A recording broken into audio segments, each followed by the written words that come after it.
Bismillahirrahmanirrahim. Assalamualaikum warahmatullahi wabarakatuh. Baik teman-teman semuanya, kali ini kita akan mengkaji bersama-sama tentang ilmu nahwu. Karena ada beberapa teman-teman di tweet yang memang tertarik untuk mempelajari ilmu nahwu dari nol, dari awal tentunya. Karena di antara teman-teman ada yang mungkin pernah belajar namun lupa lagi, atau mungkin belum pernah belajar sama sekali. Oleh karena itu, mari kita belajar bersama-sama. Dan kebetulan saya membutuhkan objek ya, sasaran sebagai wadah untuk pengamalan ilmu saya. Jadi teman-teman adalah objek saya dan saya butuh kepada teman-teman semuanya. Teman-teman pun begitu, menjadikan saya objek agar teman-teman paham akan ilmu nahwu. Jadi kita sama-sama membutuhkan dan semoga kita bersama-sama insya Allah paham ya, insya Allah. Bismillah. Dan kita akan mulai dari awal, tentunya sebelum mempelajari ilmu nahwu, kita harus tahu terlebih dahulu apa itu ilmu nahwu. Karena dalam bahasa Arab itu kan banyak sekali ilmu ya. Nanti ada ilmu nahwu, ada ilmu sorof, kemudian ada balaghah. Balaghah itu nanti ada ilmu ma'ani, ada bayan, ada badi, kemudian nanti ada ilmu lain-lainnya lagi. Jadi banyak sekali. Itu bahasa Arab itu kurang lebih ada 12 atau 14 ilmu ya untuk memahami bahasa Arab. Tapi yang paling utama yang harus dipelajari terlebih dahulu adalah ilmu nahwu. Nah, apa sih itu ilmu nahwu? Nah, contohnya kayak gini, contoh sederhananya. Jadi kalau kita membaca satu kitab, misalkan kitab bahasa Arab yang tidak ada harokatnya, nah ilmu nahwu ini berfungsi untuk mengetahui harokat akhir satu kalimat. Misalkan Muhammadun, Muhammadan atau Muhammadin, domah atau fathah atau kasroh. Itu kan ada tiga keadaan. Nah, ilmu nahwu yang mempelajari ilmu tersebut adalah nahwu. Nah, jadi ilmu nahwu ini adalah ilmu tentang kaidah-kaidah bahasa Arab, yang mana dengan ilmu tersebut kita bisa mengetahui akhir dari satu kata dalam bahasa Arab, gitu. Yang mana ketika kita mengetahui satu akhir kalimat, akhir kata ya, kita mengetahui harokat akhirnya, kita akan mengetahui maknanya. Oh, ini kedudukannya ini objek atau ini kedudukannya sebagai subjek dan lain sebagainya. Dan itu tentunya penting gitu. Itu ilmu nahwu. Berbeda dengan ilmu sorof nantinya. Kalau ilmu sorof beda lagi. Kalau ilmu sorof itu mempelajari satu perubahan ke perubahan lain. Dari satu kata ke kata lain berubah dan tiap perubahan memiliki maknanya masing-masing. Seperti itu teman-teman. Dan mungkin kali ini kita tidak akan langsung ya, tidak akan langsung mempelajari ilmu nahwu. Namun saya eh, telah membuka kitab ya. Saya akan mengambil dari An-Nahwu Kafi, Nahwul Kafi. Ini cukup tebal. Kemudian saya juga ada Qatrun Nada. Ini Qatrun Nada. Ya, terus nanti juga ada pakai kitab yang masyhur, yang populer di Indonesia, yaitu kitab Jurumiyah. Mungkin nanti kita akan fokus dengan diktat Jurumiyah ya, sebagai acuan kita mempelajari kaidah-kaidah nahwu. Namun nanti jika ada catatan-catatan dari kitab lain akan saya tambahkan juga. Dan nanti saya akan berbagi catatan kepada teman-teman semuanya. Seperti itu. Nah, bahasa Arab ini kan bahasa yang kaya akan kosakata. Jadi kosakata bahasa Arab itu jumlah totalnya ada 12 juta kosakata. Jadi kosakata terkaya dari beberapa bahasa itu adalah bahasa Arab, yaitu berjumlah 12 juta kata. Dan di antara banyaknya 12 juta kata tersebut, itu tidak akan keluar dari tiga golongan atau tiga kelompok ya, tiga bagian. Pertama ada isim, kemudian ada fiil, ada huruf. Dari banyaknya ribuan jutaan 12 juta kata tersebut, itu hanya terbagi menjadi tiga semuanya itu. Adapun itu masuk ke dalam isim atau fiil atau huruf. Ini pengenalan saja terlebih dahulu. Nah, dalam bahasa Arab itu biasanya dalam kitab-kitab ulama itu mengawali ilmu nahwu dengan bab kalam, dengan pembahasan kalam. Namun ada juga yang mengawali dengan pembahasan kalimat. Kenapa? Karena kalam tersusun dari kalimat. Jadi awalnya itu kalimat dulu baru kalam. Namun di Jurumiyah itu kan biasanya terdiri dari kalam dulu ya.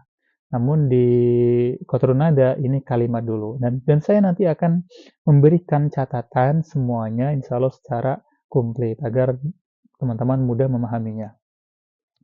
Seperti itu teman-teman. Nah, mungkin ini pengenalan dulu. Nanti setelah ini kita akan fokus mengacu pada satu diktat seperti Jurumiyah, dan supaya teman-teman menyiapkan juga kitabnya, baik kitab itu digital ataupun kitab yang buku gitu kan, karena sekarang kan banyak kita bisa nyari kitab digital gitu kan, e-booknya banyak di internet seperti itu. Nah, mungkin nanti setelah itu kita akan membuat grup juga, baik di Tele ataupun WA. Mungkin nanti enaknya di Telegram gitu. Dan nanti kita bisa diskusi bersama-sama gitu. Ketika ada yang ditanyakan bisa saling bertanya gitu satu sama lain lah, belajar gitu. Nah, dalam bahasa Arab itu ada kalam. Kalam itu sebuah ucapan gitu. Apa kalam itu? Jadi huwa kullu ma tarakkaba min kalimataini au aksar wa afada ma'na taman kal jumlatil mufidah. Kalam itu adalah artinya kan ucapan. Definisi dari kalam adalah segala hal, segala sesuatu yang terbentuk atau tersusun dari min kalimata ini, dari dua kalimat au aksar atau lebih. Jadi minimal bisa dikatakan kalam itu kalau terdiri dari dua kalimat dalam bahasa Arab. Yang mana dua kalimat ini itu sudah memberikan makna yang sempurna. Contoh misalkan saya berdiri. Nah, saya berdiri ini ketika saya mengucapkan kalam saya berdiri, itu sudah sempurna maknanya. Ketika orang mendengar kalimat saya berdiri, orang tersebut sudah diam, tidak perlu menanyakan hal lain karena sudah jelas saya berdiri. Namun beda lagi gitu kan, beda lagi kalau tidak memberikan makna yang sempurna. Contohnya, saya memukul. Orang yang mendengar ucapan saya memukul, orang yang mendengar kalam saya memukul, itu pasti masih mengganjal dalam benaknya. Memukul apa? Karena butuh objek. Memukul itu butuh objek, seperti itu. Nah, makanya saya memukul ini dalam bahasa Arab belum dikatakan kalam karena belum sempurna maknanya. Karena membuat pendengarnya itu menunggu apa yang dipukul seperti itu karena kurangnya objek dalam satu kalam tersebut gitu. Tapi kalau saya berdiri walaupun dua itu maknanya sempurna, ya berarti itu sudah dikatakan kalam. Walaupun nanti terdiri dari beberapa kalimat atau 10 kalimat, kalau maknanya belum sempurna dalam bahasa Arab itu belum disebut kalam, seperti itu. Nah, tadi kan saya di sini kan definisinya kalam itu terdiri minimal dari dua kalimat yang memberikan makna yang sempurna. Kemudian dengan bahasa Arab juga kayak gitu. Nah, karena kalam ini terdiri dari dua kalimat minimal, maka kita harus mengetahui terlebih dahulu apa itu kalimat dalam bahasa Arab seperti itu. Jadi susunan terkecil itu kan nanti berawal dari huruf-huruf kan, huruf hijaiyah. Kemudian huruf hijaiyah ini nanti membentuk satu kalimat dan tiap kalimat itu nanti akan membentuk kalam seperti itu. Nah, kalau dalam bahasa Indonesia mah huruf, kemudian nanti kata, setelah kata membentuk kalimat seperti itu.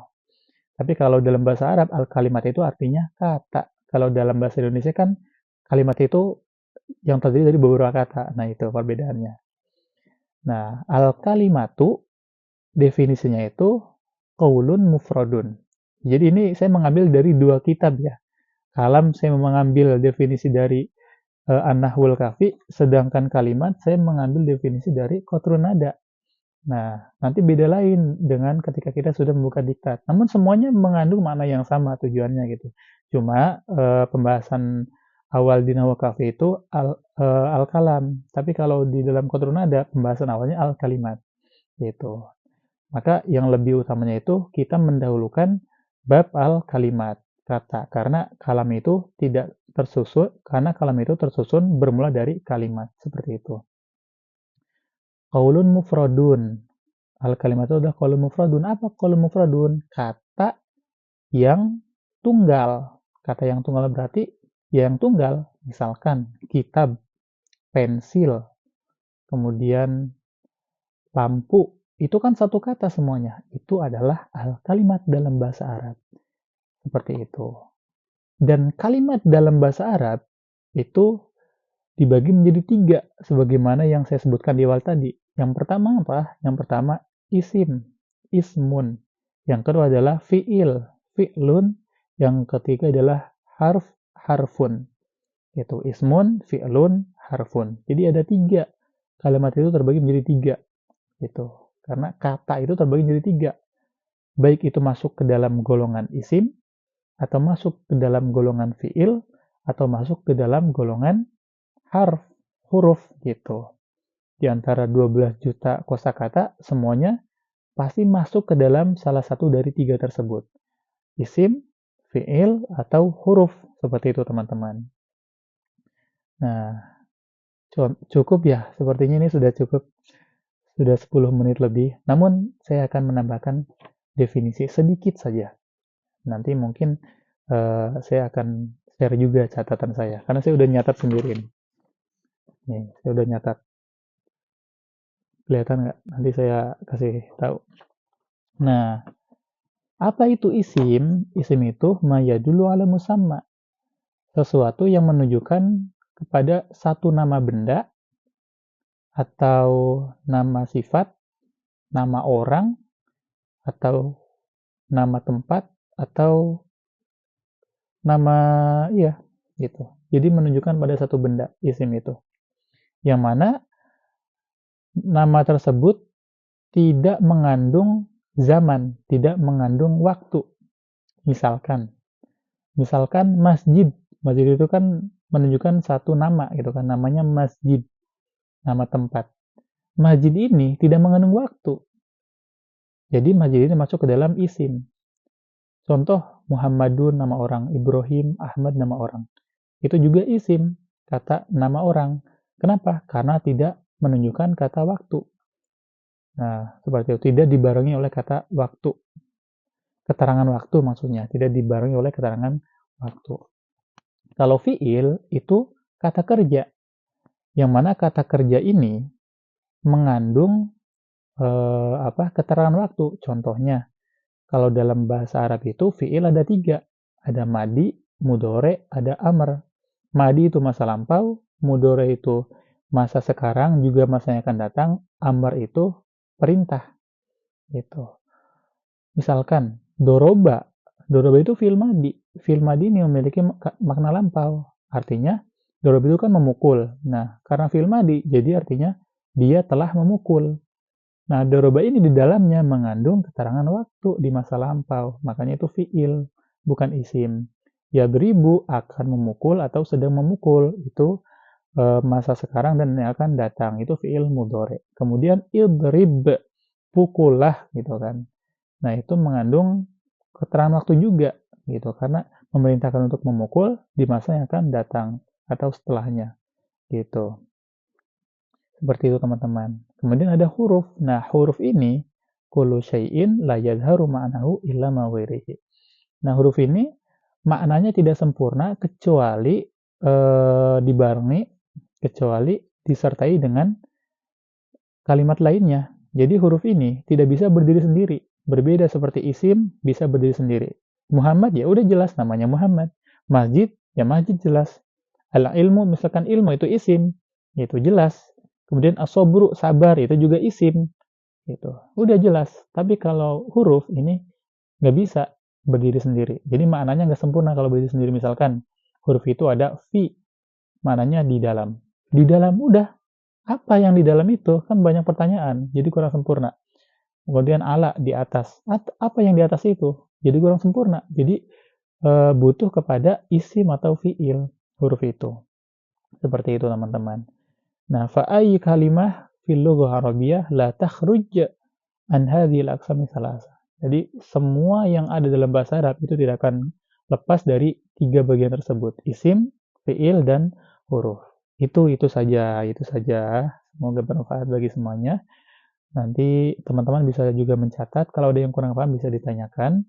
Dan mungkin dalam mempelajari nahwu ini kita tidak bisa mengandalkan belajar bersama. Tidak cukup dengan belajar seperti ini saja maksudnya. Jadi setiap kita harus mandiri nantinya. Ketika kita sudah belajar, kita baca lagi, kemudian kita cari contoh-contohnya. Kita harus mandiri. Itu untuk mempercepat pemahaman kita. Jadi kalau kita cuma belajar seperti ini doang, terus habis itu ya udah, ilmu itu akan hilang. Ilmu itu nggak cukup dipelajari seperti itu. Harus diulang-ulang, apalagi ini ilmu nahwu gitu. Karena saya juga mempelajari nahwu itu dari dulu, dari tahun berapa ya, dari ketika di pondok dulu, zaman SMP, nyampe sekarang saya masih mempelajari nahwu gitu. Jadi emang harus terus dilatih, diulang-ulang. Nanti kita buka kitab. Nanti insya Allah kita juga akan, kalau ada kesempatan ya, kita akan praktek ya, membuka satu kitab yang ringan lah, dan kita akan mempraktekkan ilmu nahwu di kitab tersebut insya Allah. Semoga ada kesempatan dan semoga bermanfaat. Akhirul kalam. Assalamualaikum warahmatullahi wabarakatuh.